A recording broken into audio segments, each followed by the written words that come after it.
How does government plan to prevent further vaccine wastage now that vaccination has slowed? Well, that big question and more with Health Department Undersecretary Myrna Cabotaje. Usec, Myrna, welcome to the big story. Usec, Myrna? Yes, good evening. All right, ma'am. Good evening, ma'am. Again, to clarify things, you're saying that 2 million vaccines are set to expire next month, but we're also asking the COVAX facility to replace some 34 million doses. Why the huge disparity here? Does that include doses set to expire also beyond June? The doses that are expiring beyond up to June are Moderna and some AstraZeneca. What we are requesting from COVAX is for the whole year and to replace some of the expired vaccine and the expiring vaccine up to October. We had a demand forecasting such that we requested that the next batches will be longer shelf life and will be given at a later date, sometime September or October. Ms. Myrna, can you give us an idea of how exactly the process will go when it comes to the vaccine replacement? Will there be any financial obligations when it comes to that? And will that cover jabs procured by the private sector? Yes, initially it was the COVAX donations that was requested, but when we tried to negotiate for procured vaccines, COVAX is willing, and they might also consider even the other vaccines procured by the local government and even the private sector. Meron po bang may financial Obligation any or may obligation? demand? May Mas kailangan ba mahal tayong po bayaran? Oo. We are not, we do not need to pay, but we are negotiating depending on the source of the COVAX vaccine.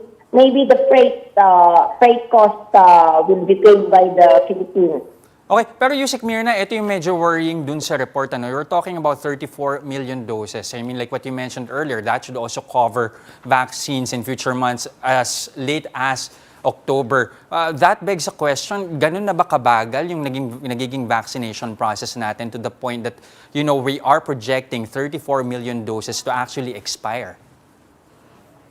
No, the 34 million is a demand generation that will cover the first boosters, the second boosters, and to complete the inoculation of the 18 years old and above. And we are looking at possible booster for 7 to 11, 12 to 17 years old, no? Yes, we have enough, we have a sufficient number of vaccines that may be expiring if we do not ramp up the vaccination. Yes, there is a problem in vaccination because we have already covered almost 2/3 of our population, and really it's very difficult to look at the remaining 1/3 to convince them to be vaccinated. And there is poor uptake of the first booster. Even for the first booster, we're only at almost 14 million doses, and we have vaccinated already 68, 69 million fully vaccinated individuals. Okay, ma'am, just to add to that though, does that mean that there's a possibility that we can speed up the opening of classifications when it comes to administering the booster shots? For the first booster, it's already open to all 18 years old and above. For the second booster, initially it was